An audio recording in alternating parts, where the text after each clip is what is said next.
Morgen. Nah, jadi hari ini aku pagi-pagi sambil jalan lagi, tapi aku juga sambil pengen banget cepet-cepet bikin video bahasa Jerman ya.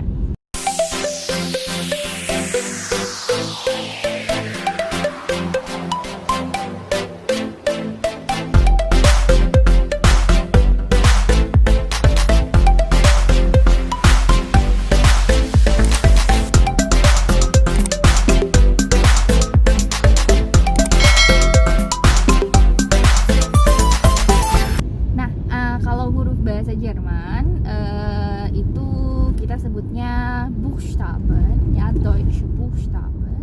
Itu alfabet Jerman. Sebenarnya ada mirip-miripnya dengan huruf Indonesia, cuma pelafalannya juga ada yang sedikit berbeda. Hurufnya itu kalau A itu biasa A, B, C, D,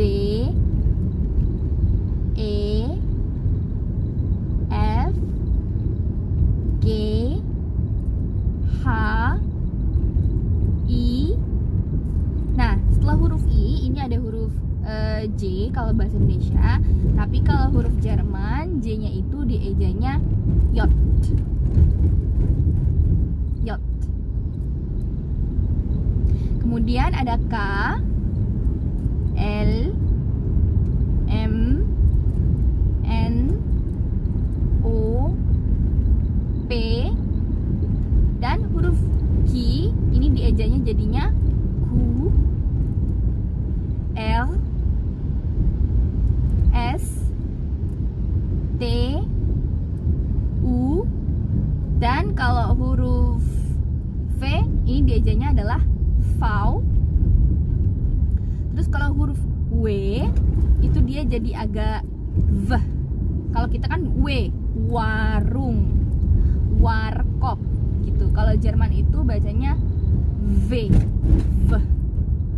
Jadi misalnya mobil VW itu mengejanya adalah VW, Volkswagen. Berikutnya adalah huruf X,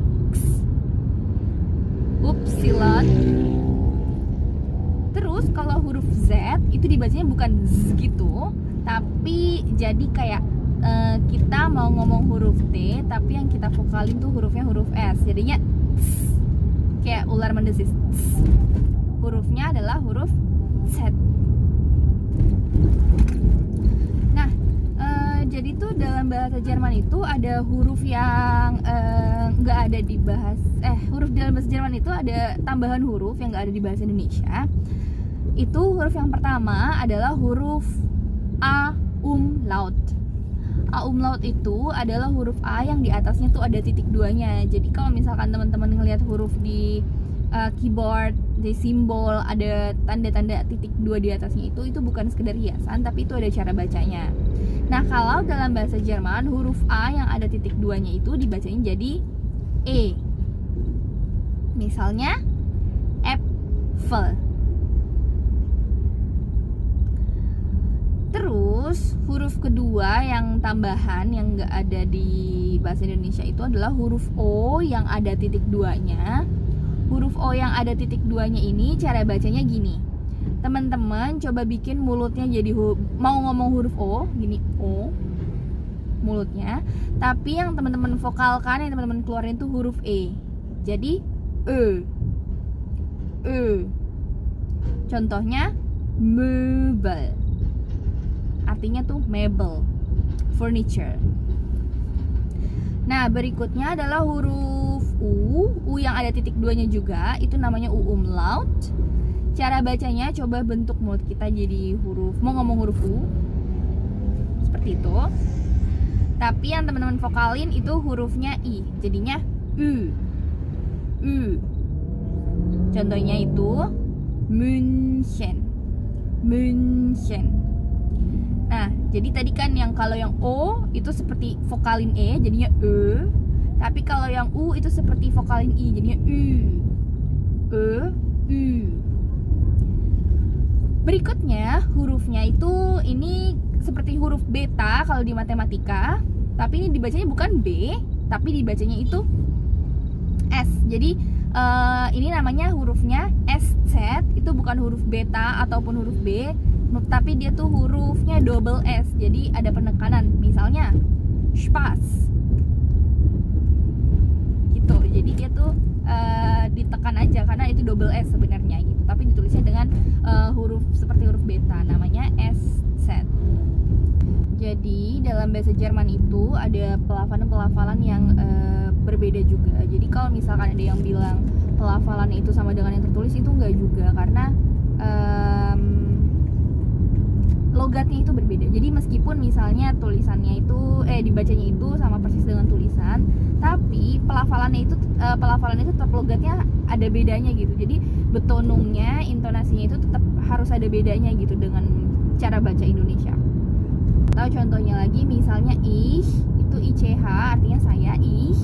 Jadi enggak ik atau ich, tapi ich. Jadi agak gitu.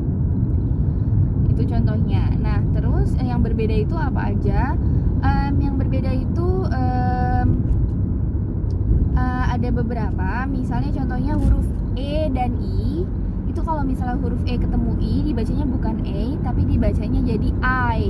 Contohnya adalah pray. Jadi bacanya bukan pray, tapi pray.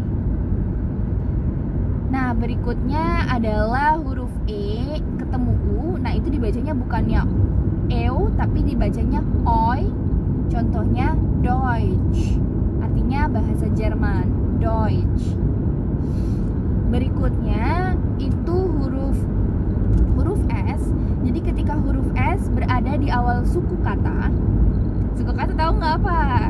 Suku kata itu misalnya kayak makan. Nah, suku katanya itu ada dua, ma dan kan. Terus selamat misalnya, itu suku katanya ada selamat. Nah, jadi kalau huruf S di setiap awal suku kata itu dia dibacanya tuh bukan sebagai S, tapi dia dibacanya Z. Jadinya misalnya super.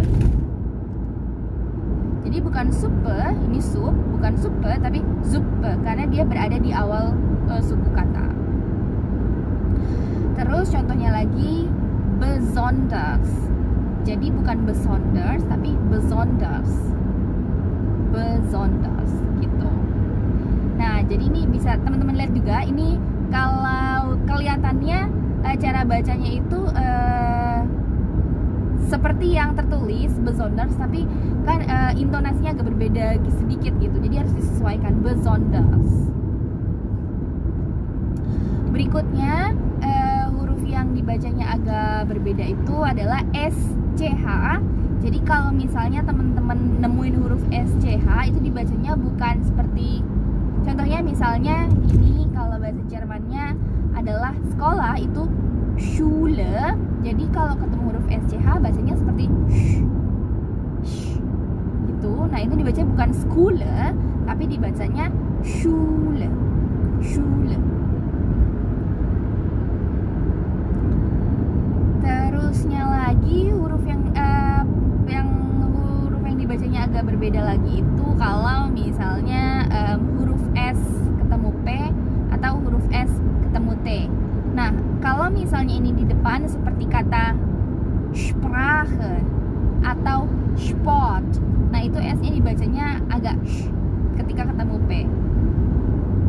Tapi kalau misalnya seperti di kata ini, transport, itu SP-nya dibacanya biasa aja, nggak perlu dibikin sh, transport. Tapi kalau misalnya agak di depan tadi seperti bentuknya Sprache, Stunde, itu dibacanya agak sh gitu. Nah, cara baca yang lain gimana lagi? Nanti itu bisa seiring dengan kita belajar. Nanti kayak misalnya muncul kata-kata akan aku kasih tahu cara bacanya. Karena kalau misalkan aku jabarin sekarang satu-satu itu panjang banget dan kadang ada pengucapan yang berbeda dan nggak sesuai standar. Jadi sembari kita berjalan belajar bahasanya, huruf-hurufnya, sembari kita belajar cara mengejanya, jadi kita sambil berjalan nanti ada kata-kata baru, ada hal-hal yang baru akan aku kasih tahu cara bacanya gitu. Jadi selamat menghafalkan huruf-huruf bahasa Jerman. Jadi nanti teman-teman boleh komentar di kolom komentar kira-kira mau belajar bahasa Jermannya tentang apa. Vielen Dank für heute. Ciao.